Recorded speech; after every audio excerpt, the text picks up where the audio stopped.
수가 없습니다. 제가 다행히 이제 구약을 전공하셔가지고 좀 마음이 안심이 됐어요. 신약은 뭐 저도 모르고 다 서로 모르기 때문에 괜찮을 것 같아요. 해볼까요? 예, 좋습니다.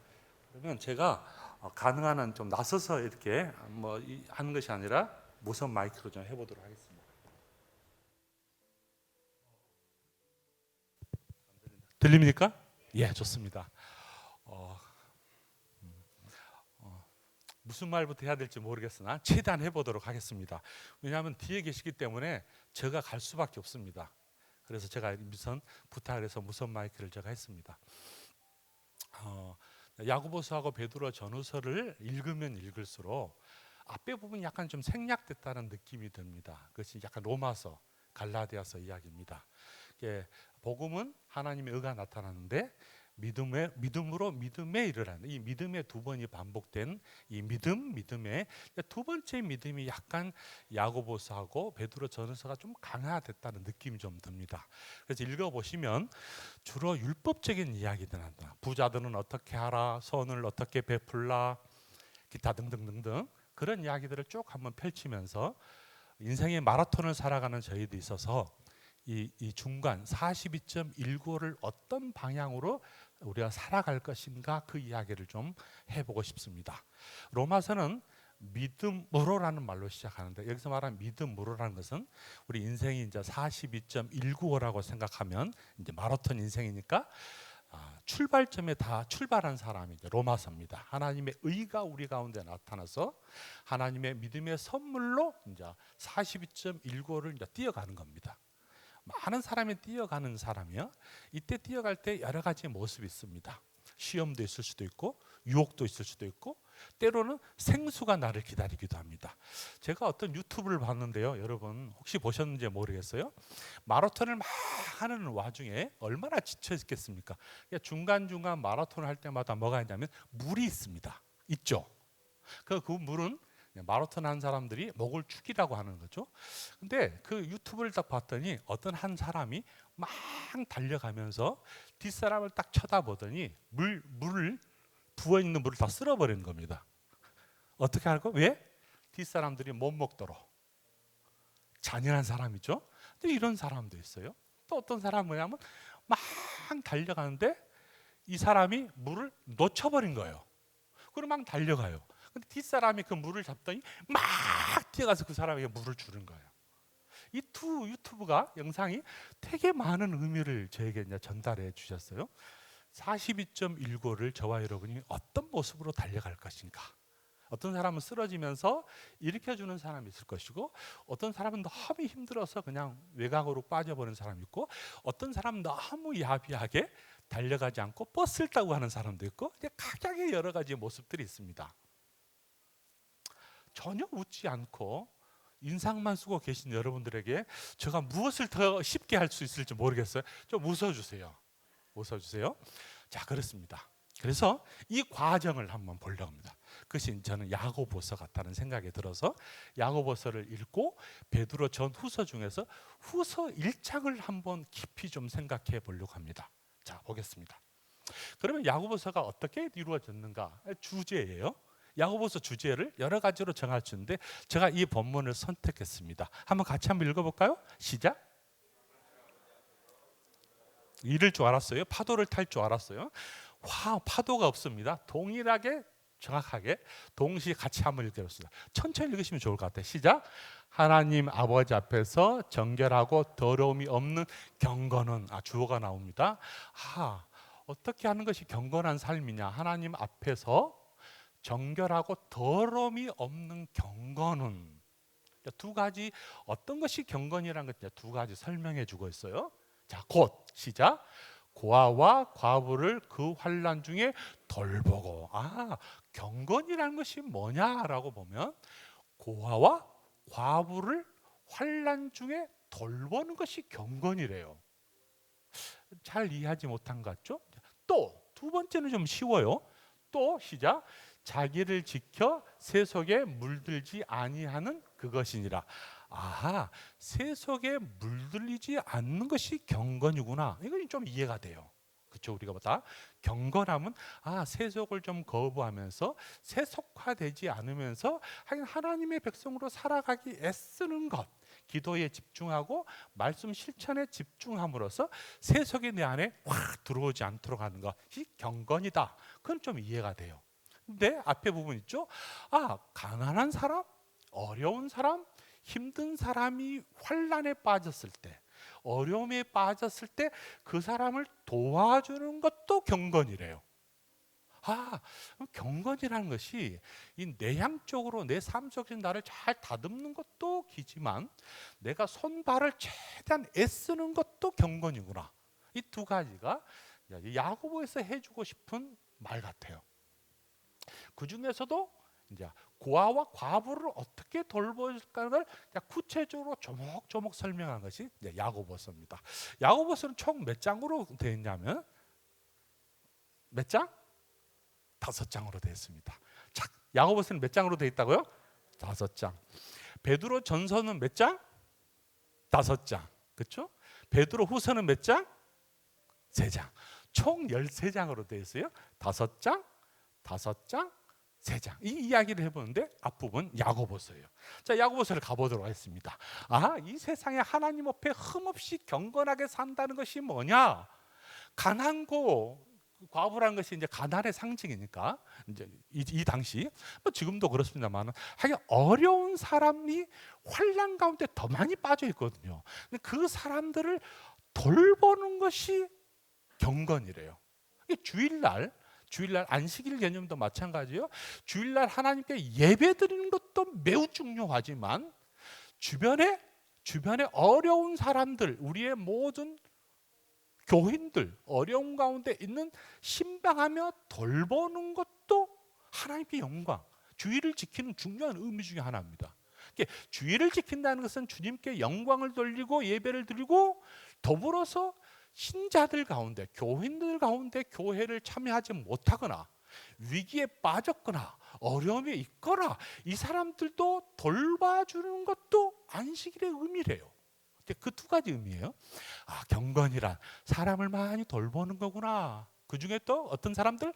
환난 중에 있는 사람들, 고난 중에 있는 사람들, 위기 중에 있는 사람들을 돌보는 것이 경건이고, 세속에 물들이지 않도록 아주 세상과 더불어서 간격을 두면서 세속화되지 않는 것도 경건이다. 이거 야고보서 이제 주제 성구입니다. 우리 다시 한번 읽어볼까요? 시작. 하나님 앞에지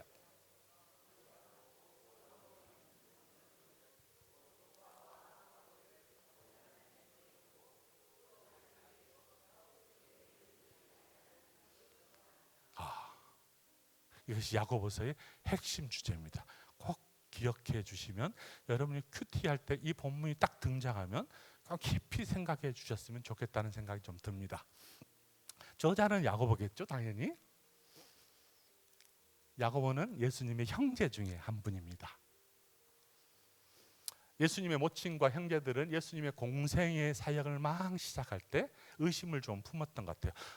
당신에 대해서, 예수님에 대해서 의심을 품고 그를 꽉 붙잡고 같은 가정의 삶을 살아갈 수 있기를 소망했으나 그가 공적인 일을 확 떠났잖아요. 그렇게 예수님과 야고보는 어느 정도 일정 기간 거리를 두다가 부활하신 예수님을 야고보가 꽉 만나면서 예수님이 누구신가를 명확하게 알게 되죠. 그러면서 예루살렘을 이끄는 예루살렘 교회의 매우 중요한 역할을 감당합니다. 특별히 초기 그리스도인들이 이런 야고보를 예루살렘 초대 주교로 말하고 그 다음에 순교자였었으며 주의 형제로 기억하고 공경할 만큼 매우 중요한 사도로서의 역할을 감당했던 사람, 이 예수님의 제자 중에 하나가 야고보. 그가 이 야고보서를 썼습니다. 저작의 시기 같은 경우는 아마도 믿음과 행위에 관한 설교가 많이 있는 것을 봐서 학자들의 견해에 따르면 바울이 살았던 그 당시에 유사한 시기에 아마 이 저작이 있지 않았을까라고 해서 45년에서 65년 이 사이에 아마 쓰지 않았을까 그렇게 말씀을 합니다. 장르는 뭐냐면 말 그대로 서신서입니다. 서신서란 말은 편지입니다. 편지. 즉 본인이 여러 권면들을 담아가지고 회람할 수 있도록 글을 쓰고 여러 교회에게 이 서신을 전달하면서 읽도록 합니다. 특별히 삶과 행위에 관한 권면을 제시하면서 디아스포라 서신, 즉 흩어져 있는 예수 공동체에게 자신들이 편지를 써서 예수를 닮아가는 삶이 어떤 삶이냐를 글로 편지로 썼던 서신서라고 볼 수 있습니다. 목적은 당연하게 예수를 따르는 사람들이 하나님의 의와 지혜를 체현하도록 몸으로 스스로 예수님의 제자의 삶들을 어떻게 하면 살아갈 것인가를 보여주는 목적으로 이 야고보서를 썼다고 볼 수 있습니다. 주제가 있어요. 주제. 중요한 주제는 뭐냐면 행동하는 실천적 믿음의 중요성입니다. 믿음이 아까 믿음으로 믿음에 이른다 했잖아요. 믿음이 나에게 주어진 것도 중요하지만 이 42.1고를 열심히 살아감에 있어서 바른 삶, 아까 말처럼 물을 쏟아버린 사람이 아니라 막 지쳐서 달려간 사람에게 물을 가지고 떠먹여줄 수 있는 정도의 삶을 살아갈 수 있도록 누가? 예수님의 제자들이 그런 교훈과 가르침을 주신 주제로 되어 있다고 볼 수 있습니다. 쫙 한번 보십시오. 다 그렇죠? 말씀과 주의 경건이 뭐냐? 사람을 차별하지 말아야 한다라고 경고하고, 믿음이 없이 행위가 믿음만 있고 행위가 없다면 잘못됐다라고 하면서 행위를 강조하기도 하고, 또 혀에 대한 이야기도 합니다. 혀. 이 본문을 읽으면 우리가 얼마만큼 말을 조심해야 하는지 구구절절하게 이야기를 했어요. 마치 뭐라고 했냐면 우리가 말하는 걸 불로 표현했어요. 불에 새겨라. 너희들이 혀를 잘못 노린다면, 혹시 여러분 어렸을 때 이 만화 영화 생각나는지 모르겠습니다. 용가리라고 했습니다. 용가리. 확 불을 뿜어버려요. 우리의 혀가 마치 불을 뿜어가지고 주변에 있는 모든 지체들을 다 죽여버린다는 거예요. 그래서 말이 얼마나 중요한가를 이 야고보서의 말의 윤리에 대한 권면들을 합니다. 친교, 증오, 교만하지 말 것도 경고하고요. 부자들은 어떻게 살아야 할 것도 경고하고요. 그러면서 너희들이 이 고통 중에 있는 가운데 얼마만큼 인내해야 함에도 이것을 가르쳐 주기도 하고요. 그 다음에 공동체의 삶도 이야기합니다. 장로들이여, 어려운 사람 있으면 가서 기도해 주고, 혹시 진리에 떠난 사람이 있거든 그 진리에 떠난 사람을 가서 권면하고, 그러면서 어떻게 하는 것이 참된 공동체냐라는 이야기를 끝장 5장에서 쭉 권면해 줍니다. 쭉 보면 뭐죠? 우리가 어떻게 살아야 하는구나, 너희들은 어떻게 사는 것이 매우 중요하느냐, 이 이야기를 구구절절하게 서술해 줍니다. 여러분 이제 큐티 하면서 이 한 가지 한 가지 교훈들을 아마 촘촘히 생기면서 하루 하나씩 실천하는 것이 어떨까라는 생각이 들기도 합니다. 각 장의 주요 내용이 있어요. 이 내용은 서신서 첫 번째 1장에 보면 야고보 자신이 야고보인 것을 밝히고, 이 서신의 수신자가, 그리고 자신의 주의 형제라고 말하지 않고 대신 자기를 뭐라고 말하냐면 자기 자신을 하나님과 주 예수 그리스도의 종이라는 표현을 쓰면서, 이는 거짓 겸손이 아니라 예수와 한 가족이로 권위를 내세우지 않다라고 말하기도 합니다. 디아스포라 유대인들에게 편지를 보내요. 흩어져 있는 사람, 이 사람을 갖다가 나그네라 합니다. 나그네들, 흩어진 사람들, 이런 사람들에게 편지를 쓰기도 합니다. 쫙 보면 흩어져 있는 것, 예루살렘부터 시작하여서 쭉 흩어져 있는 수많은 유대 디아스포라 공동체에게 이 편지를 보내면서 회람 돌려가면서 읽도록 쭉 편지를 썼다라고 볼 수 있습니다. 이 내용은 좀 생략하겠습니다. 제가 준 책들을 좀 읽어보면 좋을 것 같아요. 제가 프린트해서 나눠드렸으니까 보시면 됩니다. 아마도 이 장이 매우 중요한 것 같습니다. 행함이 없는 믿음은 죽었다라는 말입니다. 너희들 믿음이 있다고? 알았어. 믿음이 있는데 믿음의 증거를 내놔봐. 너 예수 믿는다는데 그 믿음의 증거가 뭐야? 라고 했을 때 여러분과 제가 실천하는 믿음이 중요하다라는 것이죠. 결국은 만약에 믿음이 있다고 말하면서 믿음의 삶을 살지 않는다면 너 믿음은 가짜야, 거짓말장이야, 잘못된 거야 라고 무섭게 이야기합니다. 그래서 동전의 양면이죠. 믿음과 믿음으로 라는 말로 표현해 줍니다. 자, 이야기를 좀 했습니다. 자, 밑에요. 행함이 없는 믿음은 죽었다라고 야고보가 선언하면서 중요한 것은 오로지 사랑을 통해서 역사하는 믿음이야. 너희들이 믿음이 있다고? 근데 이 믿음이 역사가 있기 위해서는 뭐가 필요한 줄 아니? 사랑을 통해서야. 여러분 잘 한번 보십시오. 우리가 신앙생활 하면서도 중요한 세 가지 꼭지점이 있어요. 이거는 신앙생활에서 반드시 필요해요. 믿음, 소망, 사랑이 필요합니다. 믿음, 뭐라고 또요? 소망, 그다음에 뭐요? 사랑. 그 중에 제일은 뭐죠? 사랑이라고 고린도전서에는 말씀합니다. 근데 다른 문서에 보면 믿음, 소망, 사랑이라고 말하지 않고 믿음, 사랑, 소망이라고 이야기합니다. 묘해요. 제가 이야기로는 맞는지 모르겠으나 고린도 교회 사도행전 고린도전서 13장에 있는 말씀이에요. 쭉 사랑장을 설명하면서 책 끝자락에 중간 부분이죠. 믿음, 소망, 사랑, 그 중에 제일은 사랑이라고 사랑을 강조한 이유는 고린도 교회에 사랑이 없었거든요. 고린도 교회에 사랑이 메말라 버렸거든요. 믿음과 소망은 있는 것 같아. 근데 뭐가 놓쳐버리냐면 사랑을 놓쳐버렸기 때문에 사랑을 뒤에서 딱 강조합니다. 그러나 데살로니가 교회를 보면 딱 정확해요. 믿음, 사랑, 소망이라고 이야기합니다. 믿음은 과거예요. 과거. 진행은 현재는 사랑이에요. 미래는 소망입니다. 우리의 대부분 신자의 삶은 그래요. 믿음은 과거에 있다면 이 마라톤의 삶을 뭐냐면 사랑이에요. 그리고 끝자락이 뭐냐면 소망이에요. 데살로니가 교회는 소망의 공동체거든요. 소망이 막 흔들릴까 봐 소망을 뒤에다 딱 집어넣었어요. 그리고 보통 우리의 신자의 삶은 그래요. 믿음, 시작, 과정, 사랑, 끝, 소망. 그래서 믿음, 사랑, 소망이에요. 이것을 어떻게 이루냐면 믿음이 뭐라고 말하면 믿음의 역사라는 이야기합니다. 만약에 저와 여러분이 믿음을 가졌다면 믿음의 스토리를 만들어내는 거예요. 역사한다 그러잖아요. 스토리를. 사랑에는 반드시 뭐가 필요한 줄 아세요? 애씀이 필요합니다. 그래서 사랑에 수고란 말 씁니다. 여러분 수고를 독일어로 찾아봤더니 뭐라고 하냐면 아르바이트래요. 사랑의 아르바이트. 뭐냐면 사랑이란 이름으로 일하는 거예요. 아르바이트, 일. 애씀이에요. 애씀. 너가 사랑한다? 그럼 뭐니? 일하는 거예요. 역동적이라는 거죠. 사람은 동적이라는 말이에요. 그래 이 과정이 끝나고 나면 끝에 보면 뭐가 있냐면 소망은 반드시 인내가 필요하겠죠. 그래서 데살로니가전서 1장에 보면 믿음의 역사, 믿음은 반드시 역사를 이루어야 돼요. 사랑의 애씀, 아르바이트를 하셔야 돼요. 우리가 사랑한다 하면 수고하셔야 돼요. 애씀이다. 그래서 만약에 수고, 사랑의 열매가 없다면 너는 믿음이 가짜 같아. 사랑은 있는데 믿음을 출발이 잘못됐다라는 말이겠죠. 이 두 가지 과정을 잘 지나면 소망은 반드시 있습니다. 저 천국의 소망이겠죠. 그래서 믿음, 사랑, 소망입니다.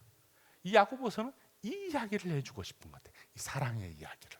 어떻게 하면 공동체가 사랑하고 개인의 경건적 삶들을 어떻게 살아가며 타인을 향하여 어떻게 배려하고 타인에 대해서 어떻게 친절해야 되는 이야기를 쭉 설명해 줍니다. 그러면서 너희들이 행함이 없다? 근데 믿는다? 가짜라는 거예요. 믿음이 있으면 반드시 그 믿음에는 실천적 믿음이 있다라고 쭉 설명해 갑니다. 이 이야기가 이제 2장에 나옵니다. 자, 그리고 난 다음에 좀 전에 말했죠. 혀에 관한 이야기를 구구절절하게 이 세상에 아기가 소리를 내면 안 돼. 입을 꽉 다물으라고 이야기를 해주고 있는데 자, 살아가면서 저도 이제 말하는 사람이잖아요. 저도 모르게 말로 많은 상처를 주기도 합니다. 또 반대로 상처를 받기도 합니다. 그 이야기가 쫙 설명해서 혀에 대한 이야기, 혀를 불의 세계라고도 표현합니다. 그 이야기가 쭉 나와요. 그래서 나오잖아요. 그 다음에 이제 3장에 가면 이제 하나님과 사귐의 이야기하면서 세상을 어떻게 하면 평화를 이루면서 미워해야 할 것인가, 세속에 물들이지 않는 것이 뭔가를 떡쭉 설명해 주고 있습니다. 그리고 이제 4장에서는 마귀들과 싸우는 것이 어떤 것들이냐라는 이야기를 쭉 이야기해 주고 있습니다. 자, 부 이야기입니다. 한번 넘어가겠습니다. 여러분은 읽어보시면 돼요. 자, 이제 이야기도 좀 재밌는 것 같아. 마지막 장입니다. 첨언에 첨언을 하는 거야. 야고보서 5장의 첨언은 뭐냐면 모든 공동체와 관련된 주제로서 야고보는 맹세하지 말라는 예수님의 명령을 되풀이하면서 고난을 겪을 때는 기도해야 하고 행복할 때는 찬미하는 시로 노래할 것을 첨언해 주고 있습니다. 그래서 결론을 확 이야기해줘요. 만약에 공동체에서 진리에 벗어나는 형제들이 있다면, 진리에 떠난 형제가 있다면 그들에게 회복해 줄 것을 이야기하면서 주변에 혹시 우리 주변에 떠나버린 성도들이 있다면 좀 이렇게 죽음에 있다면 생명으로 건지도록 이야기해 준 장면이 마지막 있습니다. 자, 이거 이제 야고보서요. 대충 이제 그림 그려지십니까? 제가 이제 베드로 후서를 달려가기 위해서 좀 속도를 냅니다. 베드로 전서입니다. 이 전서 이야기를 한번 쫙 같이 한번 읽어보겠습니다. 저는 핵심 주제로 제가 정했습니다. 같이 읽겠습니다. 시작. 너희가 알거니와 너희 조상이 물려준 헛된 행실에서 대속함을 받은 것은, 중요한 단어가 대속이라는 단어입니다. 대속함을 받은 것은, 시작, 은이나 금같이 없어질 것으로 된 것이 아니요. 대속의 은혜는 어떤 금이나 어떤 금이나 은이라도 비교할 수 없다라는 말이에요. 그러면서 뭐라고 말하면 오직, 시작, 오직 흠없고 점없는 어린 양 같은 그리스도의 보배로운 피로 된 것이니 그는 창세 전부터 미리 아는 바 되신 이니 이 말씀이 너희를 위하여 나타내신 바 되니. 여기서 중요한 단어가 두 가지가 나와요. 대속이라는 단어하고 보배로운 피라는 단어가 나옵니다. 근데 베드로 전후서를 보면 여러 단어가 많이 반복된 중에 어떤 단어가 매우 확 와닿냐면 보배롭다는 단어입니다. 보배롭다. 베드로 전후서 쭉 읽어보면 아주 동그라미를 쳐보십시오. 보배로운, 보배로운, 보배로운, 이 단어가 계속해서 반복됩니다. 보배롭다라는 말은 무슨 말이냐면 독일 말로 코스트, 비용이잖아요. 영어로도 코스트 바라는 말입니다. 지불할 수 있을 만큼. 근데 그 단어 부정을 써요. 코스트 바로스, 어떤 값으로도 지불할 수 없는, 보배롭단 말이 무슨 말이냐면 어떤 금이나 어떤 은이나 어떤 것으로도 지불할 수 없는 것이 바로 보배롭다는 것입니다. 빛나는 정도가 아니에요. 저와 여러분이 보배롭게 그리스도께서 사신 이유는 뭐냐면 자신의 대속함, 그리스도의 피값으로 우리를 건져주셨는데 이 건져주심이 얼마나 귀하냐면 값으로 지불할 수 없을 만큼 귀한 거야. 근데 그게 뭐냐면 그리스도의 피라고 말합니다. 그리스도의 피값이라는 것은 저와 여러분이 가지고 있는 그 어떤 돈으로도, 그 어떤 재화라도, 그 어떤 부동산으로도 지불할 수 없을 만큼 귀하다는 뜻에서 보배롭다는 겁니다. 베드로 후서에 보면 이 단어가 어디에 첨언되냐면 보배로운 믿음, 보배롭고 큰 약속, 이 두 개 딱 포함되어 있습니다. 보배로움 딱 명사를 뭘 꾸며주냐면 믿음이 값으로 지불할 수 없을 만큼 하나님이 나에게 선물로 거저줬어. 너희가 수고했다고 주는 건 아니야. 너희가 애썼다고 주는 건 아니야. 피값으로 거저준 거야. 그래서 뭐라고 하냐면 하나님의 선물이라는 뜻입니다. 하나님 우리에게 주신 선물이 뭐냐면 그 어떤 선물보다도 믿음의 선물을 확 우리에게 부어줬습니다. 너희들은 무엇을 가졌느냐? 믿음을 가졌는데 그 믿음은 너희가 똑똑해서, 너희들이 잘나서, 너희들이 부자여서, 너희들이 명예가 있어서 내가 준 것이 아니야. 그냥 하나님 내가 주기로 작정해서 그 아들 예수 그리스도의 피값을 지불해서, 그 보배로운 피값을 지불해서 너를 그냥 너에게 선물로 준 거야. 이 이야기예요. 이 이야기. 저와 여러분이 받은 선물은 하나님의 은혜로 받았는데 예수 그리스도의 피값으로 사줬다는 거예요. 그러니 이제 보배롭다는 거예요. 근데 이 보배로운 거 또 하나 더 붙여요. 보배로운 약속이라는 단어에도 보배롭단 말을 써버려요. 근데 하나 더 단어가 들어요. 보배롭고 큰 약속이래요. 보배롭고 큰 약속. 단지 보배로운 약속이 아니라 저기 미래에 있을 저 약속은 보배로울 뿐만 아니라 거대한 어떤 비교급으로 달 수 있는 큰 약속이라고 딱 두 가지래요. 자, 보배로운 믿음을 너에게 줬어. 자, 봐. 이제는 더불어서 뭘 준 줄 아니? 보배롭고 큰 약속도 줬어. 이것이 이제 베드로 후서 이야기예요. 이 두 이야기. 근데 베드로 전서에는 이제 대속과 피값이라는 이야기를 합니다. 제가 점프해서 베드로 후서로 바로 갈게요. 이 이야기를 좀 해주고 싶어요. 여러분, 베드로 후서 1장을 한번 봐주십시오. 자, 제가 볼게요.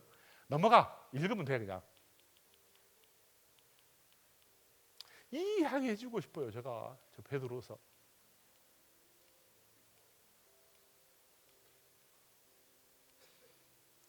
베드로후서 읽죠? 자, 베드로후서 1장입니다. 시간이 없어. 같이 한번 읽겠습니다. 시작. 그의 신기한 능력으로, 중요한 단어. 그의 신기한 능력으로. 자, 체크하십시오. 두 번째, 생명과 경건에 속한 모든 것을 우리에게 주셨어. 저와 여러분에게 주신 것은 뭐냐면 경건이래, 생명이래.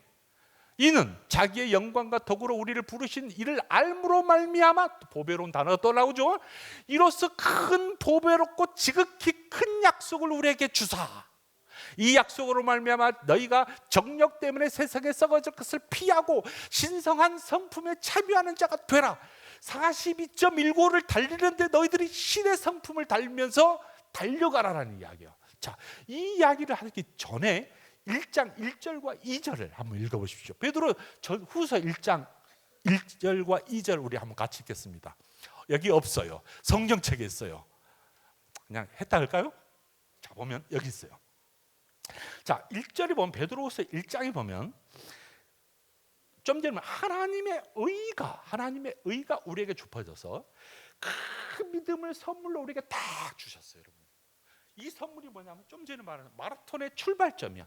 자, 우리는 뛰는 인생을 살아가요.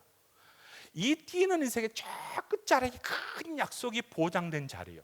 이 자리에 가기 위해서 얼마나 예수 그리스도의 피값으로 이 40.19를 달려갈 수 있도록 무엇을 주냐면 신기한 능력으로 생명도 주셨고 경건을 할 능력도 주셨다는 거야. 그러니까 우리는, 저와 여러분은 이 42점을 무조건 달려갈 사람이에요.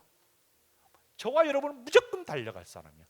근데 달려갈 때 시간이 좀 달라. 어떤 사람 하루 만에 달려간 사람이 있어요. 하루가 1000년 같기 때문에. 예수 믿자마자 천국 간 사람이에요. 여러분, 제일 좋은 사람은요, 예수 믿고 바로 죽어버린 사람이 제일 좋은 사람입니다. 만사형통, 유혹의 거리가 없어요. 그냥 믿고 가버리면 돼요. 문제는 뭐예요? 믿고 산다는 것이 문제예요. 저와 여러분 제일 힘든 건 뭐냐면 믿었는데 이 42.19를 살아가야 돼. 제일 좋은 거 하루 만에 죽어버리는 제일 좋은데 안 죽어. 살아가야 돼. 근데 살아갈 수 있도록 하나님은 우리에게 뭘 주셨어? 생명도 줬대. 뭣도 줬어? 경건의 능력도 줬대. 이것을 우리가 다 소유하고 있는 거예요. 그러니까 어떤 시련이 있다 할지라도 이걸 이길 수는 있는 능력은 있어. 근데 이것을 활용을 잘 못해. 왜? 유혹만 하면 흔들려 버려. 우리를 조금만 넘어뜨리면 그냥 자빠져 버려. 그리고 그냥 누워버려요. 안 일어나겠다고 땡깡 버려요. 왜? 다른 사람하고 비교하거든요. 다른 사람 잘 달리는데 자기는 힘이 없다고 스스로 자학해버려요. 그래서 안 뛰려고 해요. 그런데 뭐를 우리에게 요구하냐면 뛰어래요. 왜? 생명도 줬으니 피값으로, 왜 경건의 능력도 줬으니, 너가 십자가의 능력도 줬으니 이 능력을 갖고 뛰라는 거예요. 뛸 때 우리에게 요구하는 것이 있어요. 요구가 뭐냐면 신의 성품에 참여하래요. 여기서부터는 어려워집니다. 내가 다 줬어. 힘을 다 줬어. 능력도 줬어. 생명도 줬어.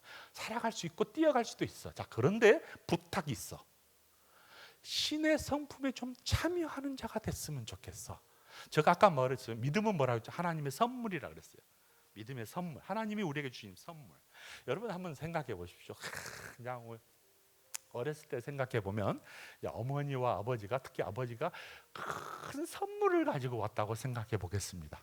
어머니는 좀 빼겠어요. 애인이라고 이야기하겠어요. 20대로 가봅시다. 애인이 사랑하는 애인이 선물을 줬어요. 근데 선물이 너무 큰 박스예요. 엄청난 큰 박스에 막 금빛이 찬란해. 그러면 탁 선물을 주는 거예요. 그러면 우리 기대가 뭐죠? 이 선물을 열어보고 싶은 거예요.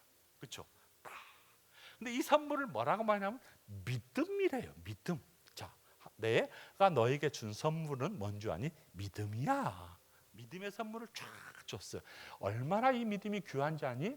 피값, 대속의 은총으로 그리스도의 보배로운 피값으로 너에게 준 거야 라고 쫙 믿음의 상자를 받았어요. 받는 순간 이제 너무 좋아가지고 믿음의 상자를 딱 열었어요. 근데 또 상자가 있어요. 그 상자 이름은 뭐예요? 믿음에 뭐를 더하라? 믿음의 덕을 더해래요. 덕을. 근데 뭐라고 하냐? 힘써 더 믿음의 덕을 더하라는 거예요. 아무리 우리가 믿음의 상자를 가지고 있다 할지라도 신의 성품에 참여하기 위해서는 이 박스를 여셔야 돼요. 여는 순간 은빛 찬란한 박스가 또 있어요. 그 박스의 이름은 뭐냐면 덕이에요. 덕장이 되라. 믿음을 내가 선물로 줬으니 너는 이제 덕장이 되라. 이것이 뭐냐면 신의 성품이래요. 와, 너무 좋았어요. 그래서 또 열고 싶은 충동이 열어서 쫙 열었어요. 열었더니 뭐가 또 있어요?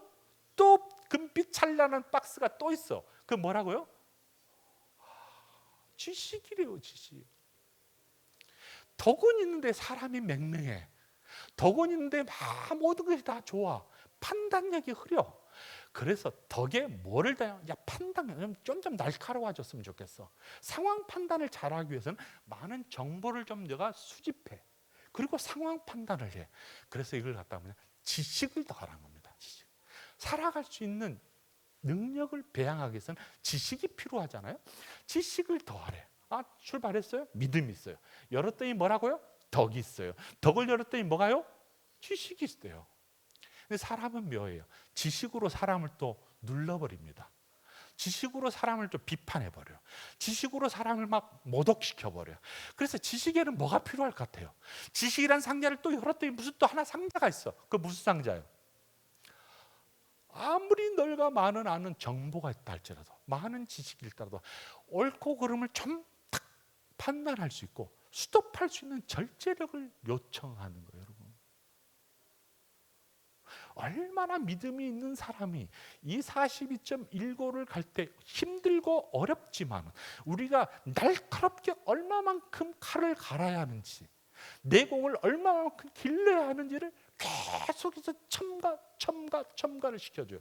그럴 때 또 열어봤더니 또 뭐가 있어요? 지식에 절제? 뭐요? 절제를 한순간 한 번 일회용이 아니래요. 일회용이 아니래요. 절제는 끊임없이 오래 참는 거래요. 오래 인내하는 거래요. 여러분, 세상에서 가장 힘든 것이 뭐예요, 여러분? 인내하는 것입니다. 우리 어머니가 제일 이 말을 잘 안 쓰려고 했는데 써도 될지 모르겠어요. 졸음이 오니까 쓰겠어요. 우리 엄마들이 하는 딱 아들에게, 특별히 아들에게, 못난 아들에게 하는 말이 있어요. 뭐냐면 한 번만 더 하면, 이 말은 차마 못하겠어요. 내가 이거 한 번만 더 하면 죽여버린다 그러잖아요. 엄마들이 잘 써요. 가끔씩 계속 지적했는데 너가 또 한 번만 더 하면 내가 막 혼내겠다는 말이죠. 무슨 말이에요? 엄마의 사랑도 한계가 있어요. 한 번 인내하기가 너무 심해요.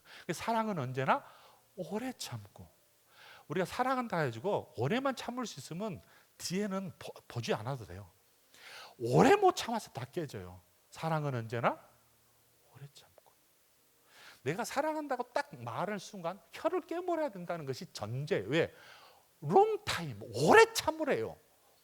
한 번 참으면 하겠어요. 두 번 참으면 하겠어요. 우리 걸잖아요. 우리 엄마들이 한 번만 더 하면 100번이라고 계속 똑같은 말을 반복한다고. 참기가 그만큼 힘이 들어요.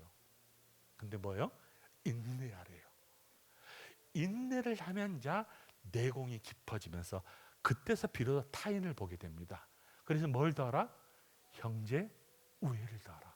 이거 계속 자기 갈굼이야. 자기 닦음. 믿음을 선물로 줌과 동시에 내 닦음이 필요해요. 인격적 도야와 내 스스로 내공을 깊이 한 다음에 비로소 형제를 바라볼 수 있는 눈이 생겨요. 딱 형제 우애. 그 다음에 마지막 끝자락, 즉 믿음의 상자를 받아가지고 끝까지 가서 열고 또 열고 했더니 믿음의 정수가 딱 한 정수가 나와요. 그 정수를 뭐라 하냐면 사랑이래요. 자, 믿음의 시작에서 끝이 사랑으로 끝납니다. 이것이 뭐라고 하냐면 신의 성품이래요. 42.15를 갈 때 너희들이 이 성품을 맺어가라는 거야. 맺어가는 거야. 그럼 어떻게 맺어갈 수 있어요? 어렵잖아요. 근데 예수 그리스도를 알므로 가능하대요. 예수님을 알아가면, 예수님을 알기만 하면, 이 본문에 그대로 나와요. 알아가기만 하면, 특별히 게을리지 않고 알아만 가기만 하면 열매를 맺기 시작해서 이 성품이 맺어진대요. 그래서 어려운 이야기를 우리에게 하는 것이 사랑으로 확 우리를 틉니다. 방향을. 그래서 고린도서 사랑장이 등장해요. 담임 목사님도 늘 말씀하듯이 인내로 모든 것을 견디는 것까지 똑같은 거예요. 오래 참고 견딘단 말이 같은 유사점이에요. 오래 참고 견디느니라. 사랑은 이 두 가지만 하면 돼요. 근데 대부분 이 두 가지를 못해서 탈이에요. 못해서. 믿음을 소유했다면 여러분, 사랑하는 여러분, 만약에 우리가 믿음을 하나님의 의에 힘입어서 우리가 믿음의 선물로 받았다면 이 선물을 간직할 뿐만 아니라 믿음 위에 믿음을 더하는, 그래서 신의 성품을 참여하는 능력도 주시고 경건의 능력도 주시고 생명도 주셨으니 너희들은 이 신의 성품으로 닮아가서 애씀을 가지고 살아가라고 요청합니다. 만약에 너희들이 이렇게 살아가기만 한다면, 너희들이 만약에 이렇게 살아가기만 한다면 11절에 뭐라고 하냐면 하늘나라에 들어가기에 넉넉히 너희들이 그 나라에 들어갈 수 있다고 말씀합니다. 그러면서 부르심과 선택의 경고에 서면서 그 경고에 섰던 것을 쫙 살아만 가기만 한다면 하늘나라에 가는데 뭐라고 하냐면 중요한 단어, 넉넉히 들어갈 수 있다고 말씀해 주신 것이 베드로후서 1장의 스토리입니다. 사랑하는 여러분, 야고보서, 베드로전서를 딱 함축하면 저는 이 말씀 안에 다 있다라는 생각이 들어서 베드로후서를 막 뛰어가 봤습니다. 다시 한번 읽어보겠어요. 핵심 구절입니다. 시작. 그의 신기한 능력이 그냥 핏값이에요. 핏값의 능력으로 생명과 경건에 속한 모든 것 하나 두 개가 아니라 있는 것 다 모든 것을 나에게 주셨으니 자기의 영광과 덕으로 우리를 부르신 이를 알므로 말미암아 이로써 그 보배롭고 지극히 큰 약속까지도 허락했으니, 믿음을 줬고 약속도 허락했으니 이 약속으로 말미암아 너희가 정욕 때문에 세상에서 썩어질 것을 좀 피하고 좀 신의 성품에 닮아가라. 신의 성품이 뭐냐? 믿음 위에 박스를 열면서 끝까지 더욱 힘써 봤더니 그 속에 정수가 있더래. 그 정수가 뭐야? 사랑이더래. 사랑은 어떻게 한다고? 오래 참으래. 오래 참고 견뎌래. 그럼 어디까지 가요? 영광의 자리까지 간다고 말씀해 주시면서, 그렇게 하기 위해서는 예수님 닮아가야 돼. 그렇게 하기 위해서는 게으르지 말아야 돼. 끊임없이 예수님 닮은 열매를 맺어가야 돼. 자, 그럼 너희들이 잊지 말아야 할 것이 있어. 부르심과 선택이래. 너희를 부르신 것을 잊으면 안 돼. 너희를 선택해 주신, 핏값으로 부르시고 핏값으로 선택해 준 것을 잊으면 안 돼. 잊지 말고 경고에 서기만 하면 이제는 넉넉히 하나님의 영광의 자리에 들어갈 수 있다고 말씀해 주셨습니다. 아멘. 할 말 다 했어요. 아멘. 이 이야기 좀 해주고 싶었어요. 저도 큐티하면서 여기에 제가 제일 많이 부딪혔어요. 그 다음에 베드로후서에 가면 너희들이 그렇게 살아가는데 넉넉하지 않아. 너희들 살아가봐. 쉽지 않아. 왜? 수많은 유혹거리들이 있어. 그 유혹거리 중에서 무엇이 제일 유혹인 줄 아니? 진리를 왜곡하는 거야. 너희들이 견고하게 예수님이 핏값으로 사서 열심히 살아가려고 하는데 오염된 진리들이 너희를 흔들릴 거야. 그 흔들리는데 어떻게 얼마만큼 흔들냐? 뿌리채 너희를 흔들릴 거야. 그러니까 절대 흔들리지 마. 그 중에 하나가 또 뭔 줄 아니? 오염된 것이 뭐냐면 종말이야. 긴급한 종말이야. 곧 온다는 종말이야. 세상의 종말에 대해서 너무 현혹되지 마. 그리고 다 산속으로 가지 마. 여러분, 저 자주 한 이야기인데요. 우리 학생들한테도 여러분 기도원에 저도 가끔씩 그 안양 갈멜산 기도원을 갑니다. 여러분 기도원 가시죠? 간다라고 제가 믿겠습니다. 갈멜산 기도원에 가면요, 들어가자마자 크게 편말리 하나 써져 있어요. 글자가 신발은 책임지지 않습니다. 신발은 책임지지 않습니다. 이 말은 무슨 말이야? 신발 들고 들어가는 거예요. 그러면서 그 옆에 뭐가 있냐면 검정색 비닐을 줍니다. 비닐을 다여서 이제 다 기도원에 들어갑니다. 그러면 다 왼쪽에 이제 쌍방과 좌방과 우방이 있어요. 한쪽에 신발, 한쪽에 성경책. 심히 힘든 것이 뭐죠? 기도할 때마다 힘듭니다. 여러분 혹시 여름에 가본 적 있습니까? 겨울에 가본 적 있습니까? 겨울엔 더 힘들어. 왜? 뭐까지 올라옵니까? 보일러까지 올라오니까 신발이 나를 힘들어. 근데 왜 그런 말을 썼냐면 기도원에서도 신발을 훔친 사람이 있대요. 기도하러 왔는데 기도원에 가도 신발을 훔쳐요. 절대로 여러분 좋은 신발 신고 가면 안 돼요. 기도원 갈 때. 이 말은 무슨 말이냐면 우리가 24시간 저 천상에 같은 그리스의 수도원에 가서 24시간을 기도하는 사람도 수많은 유혹에 빠진대요.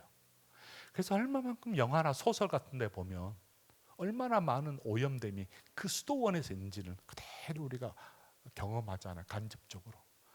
근데 기도원 가면 그것도 간접적으로 경험을 해요. 세상에는 믿을 것이 아무것도 없다. 썩어져가는 세상은 우리를 근본적으로 흔들려고 한다. 내가 아무리 경건한 삶을 살고 싶고 세상에 물들리지 않은 삶을 살고 싶어도 우리를 막 흔들어 버리는 것들이 너무 많은 거예요. 그 중에 하나가 진리의 문제하고 하나가 천국에 대한 소망을 흔들어 버립니다. 사랑하는 여러분, 이 소망 가운데 흔들리지 마시고 약속을 붙잡고, 그것도 뭐야? 위대하고 큰, 보배롭고 큰, 흔들리지 않고 큰 그 믿음의 약속, 믿음과 약속을 소유하게 되기를 주님의 이름으로 축복합니다. 아멘. 저에게 주어진 시간이 50분이었습니다. 근데 50분까지 가면 예의가 아니라고 생각해서 딱 4분 전에 마치겠습니다. 감사합니다. 수고하셨습니다.